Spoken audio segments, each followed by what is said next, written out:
The ANC in KwaZulu-Natal says it will not tolerate the weaponization of power by officials in the government of provincial unity.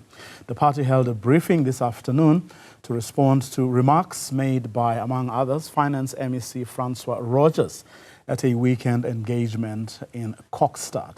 Rogers claimed the Transport Department is just days away from being placed under administration.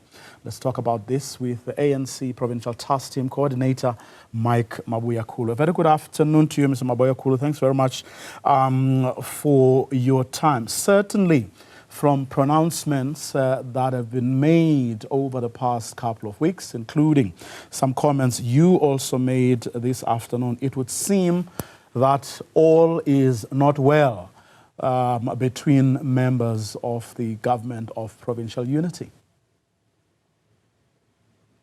Well, good afternoon, Vuyo. Good afternoon to you and to your viewers. Well, let me say that it is to be expected that the government of provincial unity has 4 different partners. And we do not want to over-dramatize the recent developments. The instability in KwaZulu-Natal, the government of provincial unity is working. And I must say it is the only thing that the people of KwaZulu-Natal have at the moment. And the ANC is very committed in ensuring that we put our people first. And in that regard, whatever issues that are arising, we believe there are mechanisms that are sufficient enough for us to deal with those issues as and when they arise.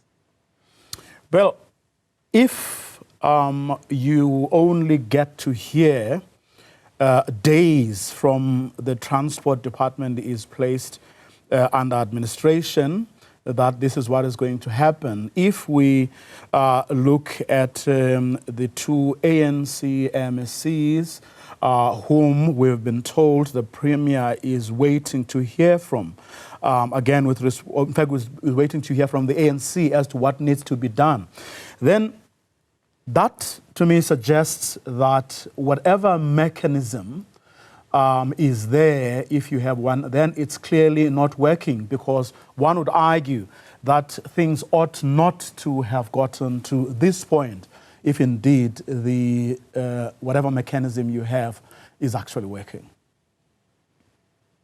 Well, we want to be very clear as the ANC. When the voters decided on the 29th of May 2024 that they will give no one the absolute power in KwaZulu-Natal, the message that came out of that is that there should be a government, and that the parties that constitute the legislature amongst them, they must come together, put the people first, accept that they want to co-govern this province in the best interests of our people. And as the ANC, we are fully committed to that cause, the cause of putting our people first. Now, of course, we are not the same parties. We accept that we have to cooperate, whilst we also are competitors in the political game. And there is no contradiction in that. The only thing that we are simply saying we are calling for is a very responsible approach that we adopt, that there is, of course, a space that every MEC who has a legal responsibility to execute his or her task must do so. What is at issue here is when you have an MEC that goes to his political party meeting, he firstly then is actually telling the whole country and the nation that his is not to deliver anything. It doesn't deliver infrastructure, it doesn't deliver housing, and he only has to exercise his power. And he's boasting that that power has never been exercised by any of his previous predecessors in that position. And then he singles out the ANC and saying already one of the ANC run department, education, is under administration, and that the other one is the next to follow. He's not actually addressing that in a public atmosphere where as a person who saves the province, then talk to those with whom he is governing the province with. Now, we are simply saying we must never weaponize public office to target one another. And that's what is the issue. We're not having a difficulty that an MEC who has a duty to investigate any alleged or impropriety or wrongdoing would not do so. But when you do so as a responsible public leader who is actually taking your responsibility seriously. So all of us must have trust in your process, but don't try and politicize a responsibility that has been given to you by the very same coalition with whom you govern.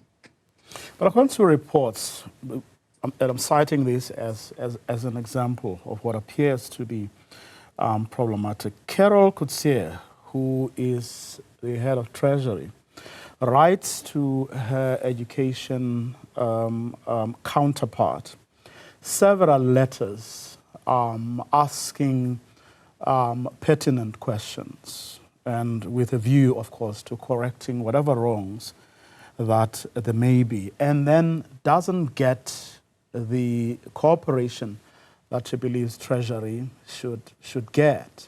And there have been other instances. I mean, ANC leaders have actually accused the Kokta MEC of targeting ANC-run municipalities. Now, all of this, taken at face value, guaranteed, because we may not be privy to the details. But if you look at the letters, just the letters, then it suggests that something is very wrong here, and there is probably, even if, let me put it that way, there may well be a political agenda that the ANC reads into these incidents. But if an official goes to another official and asks for answers to very pertinent questions of accountability, then that's how they should be treated, and politics should perhaps come last. You're perfect, you're correct, Vuyo. That is a bona fide process, a process where Treasury, in exercising its legal responsibility, ask questions. And this is one accounting officer to another. And it is done in a bona fide manner, and it is legitimate. And the ANC will have no difficulties with that, because we are expecting that there must be a process of accountability and there must be checks and balances. Now, we would not have a problem with the process that the head of Treasury is actually undertaken.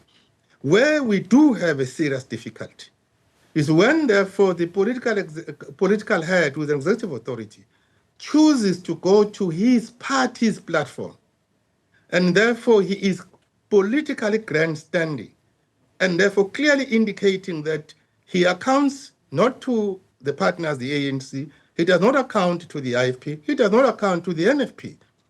And therefore, he simply then goes and says, well, the DA is a federal party, allows them to do as they please. Now, we think that is an irresponsible statement, because what does it do? It actually then marred the process which the accounting officer of Treasury may well be doing it legitimately. And therefore, we are simply then accepting as the ANC that, for instance, in the Department of Education, there are challenges. And those challenges, some of them, the causal factors are historical underfunding of some of the elements and the programs of the Department of Education. And therefore, that as the provincial government, which is the government of provincial unity, we must then sit down and look at what are those. But if there is irresponsible expenditure that must be reined in, so be it. The ANC is not for malice. The ANC is not for people who would actually use public purse wrongly. And therefore, there must be accountability. But we must distinguish that from the political maneuver and machinations, where you are actually then clearly then giving a perception that we are targeting this because you are simply saying previous MECs never exercised their power. You will then exercise this power as if it is a newfound thing. Now, we are simply saying that is wrong, and we must cancel each other on that, because then what does it do? It makes us to doubt even the genuine areas of intervention by Treasury, which Treasury does have by law. And the ANC is not actually saying Treasury shouldn't have those powers by law. We're simply asking for a responsible posture from the MEC. Could that be among the reasons ANC MECs did not attend the joint sessions between themselves and their Western Cape counterparts, which were led by, in the case of the of KwaZulu Natal, which were led by the Premier, where there was exchange of notes and experiences, looking at areas of cooperation and the like? Certainly not, Vuyo. Mondays are known throughout the country, particularly in the ANC, as ANC and party days. And in this particular instance, the provincial task team in KwaZulu-Natal had a very serious meeting, which was also even attended by members of the National Executive Committee. We were discussing very, very important matters in that, including finalizing the roadmap that will take us to the PGMs and PPGMs, take us to regional conferences, and take us to the provincial conference. And the MECs, in their own individual rights, they are also leaders in that structure. So we had anticipated that all members of the ANC must participate, because on Mondays, we do not do government work, because the party must also do the work. So I must say it was not a boycott on the part of the ANC MECs. They had attended the structural meeting of the ANC that takes place only on Mondays, because that is when we do party work. Just to end it on that note, roadmap to the branch meetings, the regional meetings, all the way.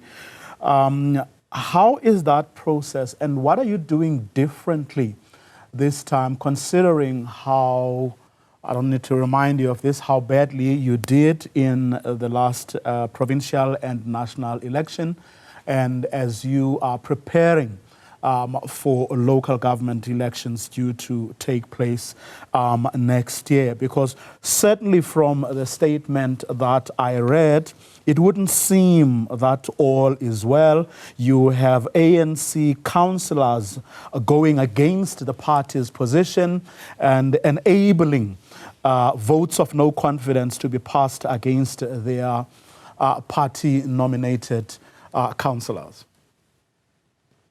The ANC is renewing and rebuilding its structures and the organization in KwaZulu-Natal. And we should therefore accept that we have internalized the message that the electorate sent to us on the 29th of May last year. And on that basis, first and foremost, we have now then accepted, because we have approved a program of action which is based on 3 phases. We have now done phase 1 and completed it. We're now almost at the end of phase 2, which is the establishment of branch task teams, but also the establishment of the election structures. Phase 3 now is about constituting the structures of the movement, meaning your PPGMs and PGMs, preparing for regional conference to go to regional conferences, and preparing to go to a provincial conference. Simultaneously, we're also preparing for the National General Council that will take place from the 8th to the 12th of December.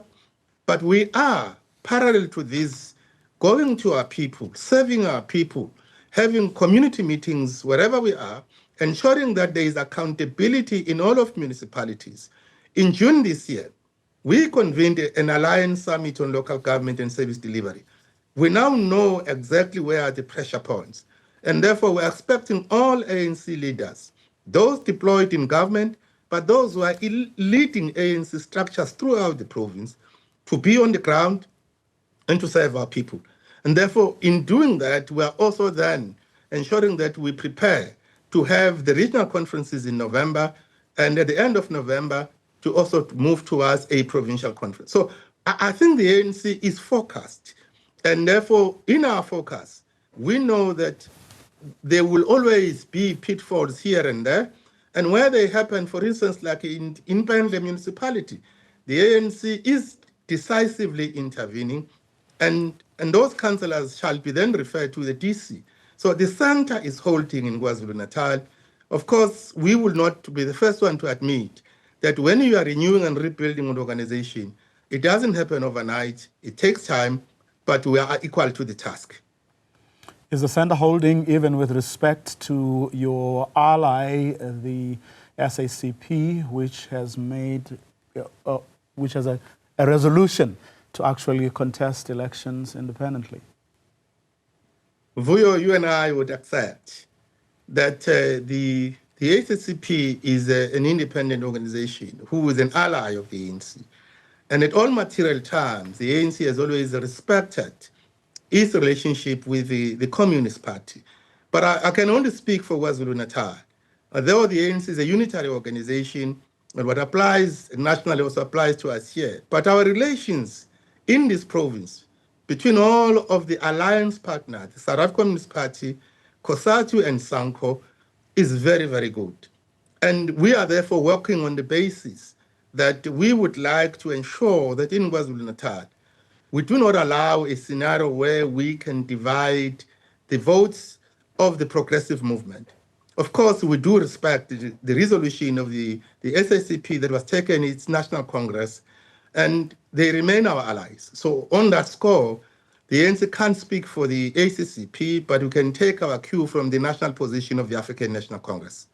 Just don't take them out of WhatsApp groups. Mr. Mike Mabuyakhulu, we will not thank do you so. very much. I can assure you, they won't be in this province. Thank you very much for your time. Thank ANC you. Provincial Task Team Coordinator in KwaZulu-Natal on the back of that briefing that they held a little earlier.